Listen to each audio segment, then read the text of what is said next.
Welcome back to the Sunday Special. And this week we're reading No Longer Human. It was written by uh, Osamu Dazai and has been redone as a manga by Junji Ito. And last week I told you guys it was autobiographical with some question marks. I looked into that a little bit more, and the idea is as an iBook, which was a form of writing that was done back in the day. It may still be popular, I'm not sure. The author would insert things from their actual life into a fictionalized story. So this is characters are all fiction, but many of the events that take place are real. So that's what the question marks in my mind was about. Okay, so carrying on. Let's go. We are on Chain 2, Clown.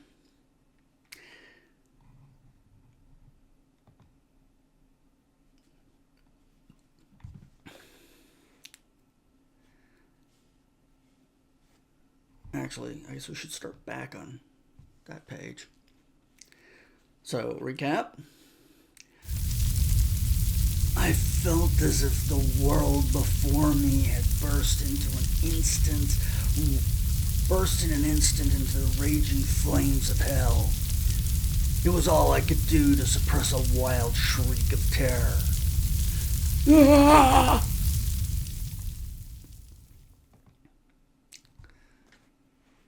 I trembled all over. Oh, I went the wrong way. Sorry, guys. Takeichi had detected my clowning. I'm a coral sprite. I'm a coral sprite. The anxiety and the dread. Whatever I did, Takeichi would see through it. I was sure he would, and spread the word to everyone he saw. I have to do something. I could no longer stand it. I have to do something. I felt I had to win Takeichi over somehow. Ding dong. Takeichi? Say, why don't you come over to my room? My family sent me some delicious sweets. Come on, they're really good. Come on. He always gave me only blank stares. However, one day after school let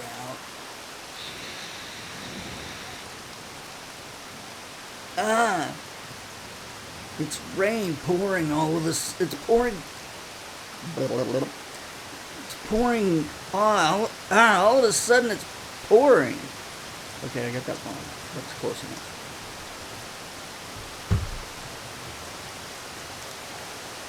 Takeichi, my lodgings are just around the corner. I'll lend you an umbrella. Let's go. We're soaked. Auntie. Oh, goodness, you're home, Yo-chan. Mother's just gone out. Oh, Set-chan. As you can see, we're completely soaked. How awful. I'll dry your things for you.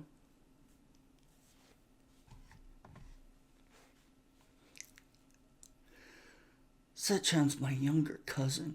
She's pretty cute, huh? My ear hurts. Oh, my ears hurt. They must have got wet in the rain. What? Do let me see. Oh, this looks terrible. It must hurt. Oh, it's her. This is terrible. It must hurt. Oh, you're right. How dreadful. I'll go fetch the medical bag. That's my fault. I'm so sorry I dragged you out in all this rain.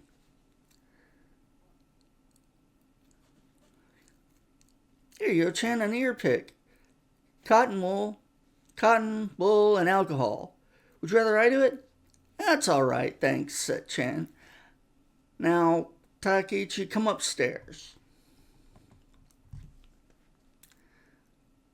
I'll just take care of this for you. Stay very still, all right? Doesn't hurt, does it? No. Then a fearsome thought rose up in the back of my mind. If I were to simply take this metal ear pick and... Oba, I bet lots of women will fall for you. What? What are you talking about, Takechi? Is this what they mean by being possessed by an evil spirit? Whew. I have wished innumerable times that I might meet with a violent death, but I have never once desired to kill anybody. What brought me back to myself was Takechi's idiotic statement. I bet lots of women will fall for you. This I was to learn in later years was kind of a demoniacal prophecy. After that day, Takechi would occasionally come and spend time with me in my room. Oba, it's a picture of a ghost.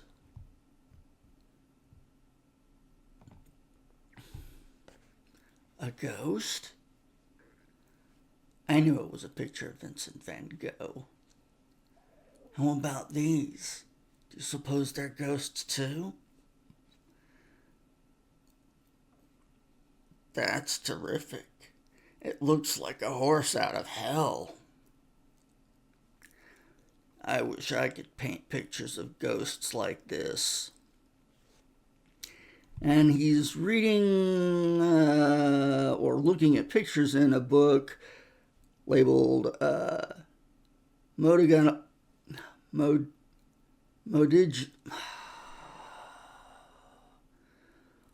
screwing up Italian names more than I am Japanese names. Modigliani.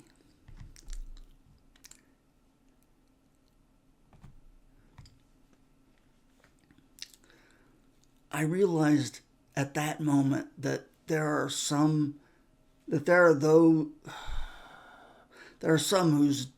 dread of human beings is so morbid they yearn to see monsters of ever more horrible shapes.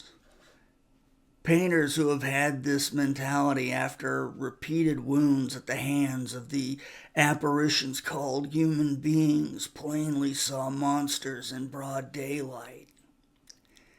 And they did not fob people off with clowning. They did their best to depict these monsters just as they had appeared. Takeichi, I'm going to paint too. I'm going to paint pictures of ghosts and devils and horses out of hell.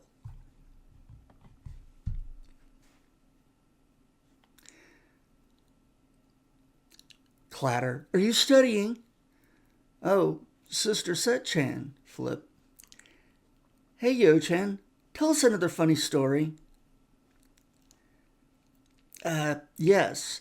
Today at school, the geography teacher, the one we call the Walrus, I hid it from the cousins in my family lodging who would visit my room whenever they had the time. And pushed ahead with the creation of my horse from hell bit by bit. The pictures I drew were so heart-rending as to stupefy even myself. It's a picture of a ghost. What do you think?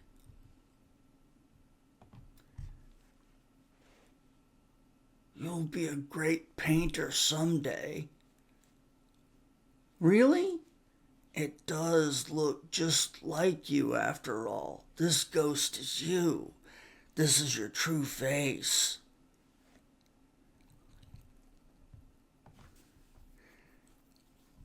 It seems I had let my guard down too far with Takeichi.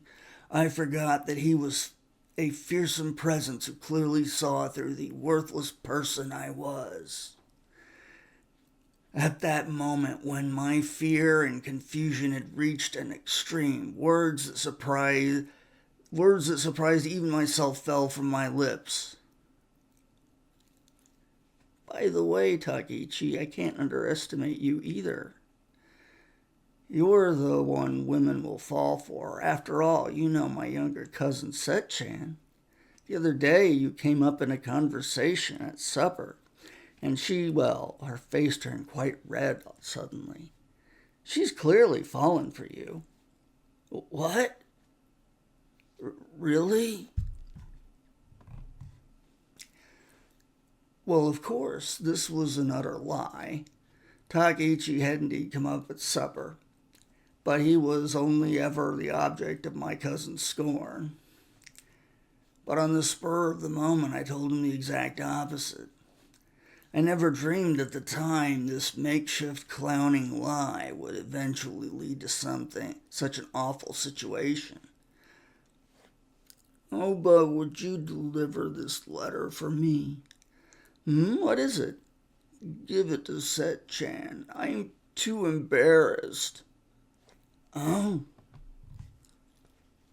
I absolutely did not appreciate that Takeichi would take such an action. When I returned to my room, rather than give the letter to Set-chan, I gently opened it myself.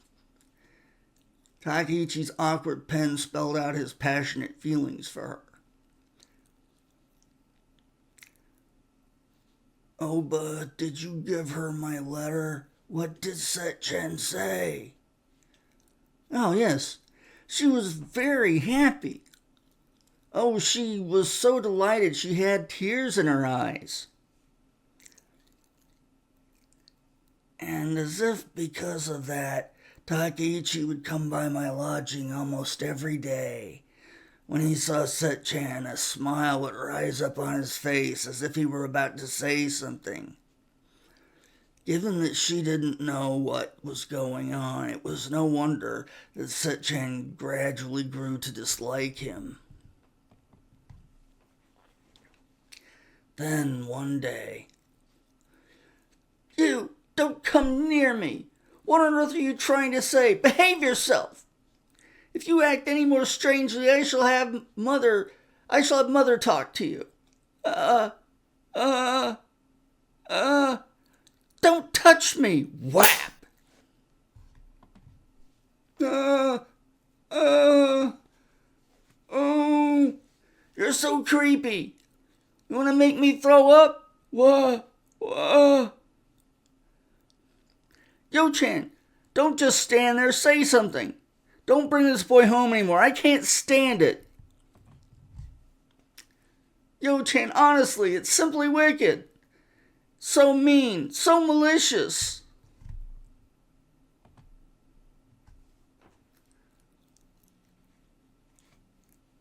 That night in the barn of his house, Takeichi ended his own life.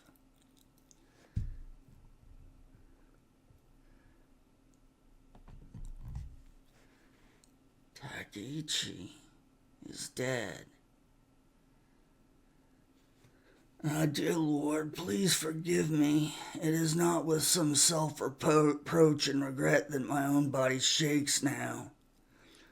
It is with a sense of liberation I cannot suppress, and a joy I have not felt before. That tale of the horse from hell was completely concealed. Now there was no one who knew my true identity.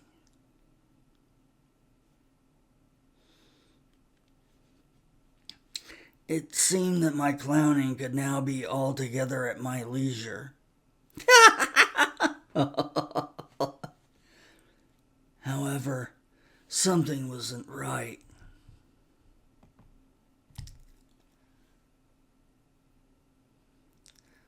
Hey, Oba, what's wrong? Oh, nothing. All right, here we go. Ow!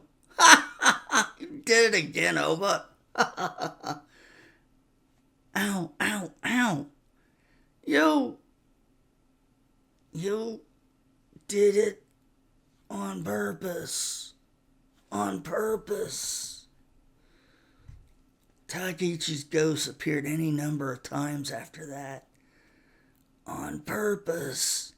He continued to torment me. On purpose. And that's the end of today's episode. Next time, the human female. All right. Thanks for watching. Hope we'll see you again next time.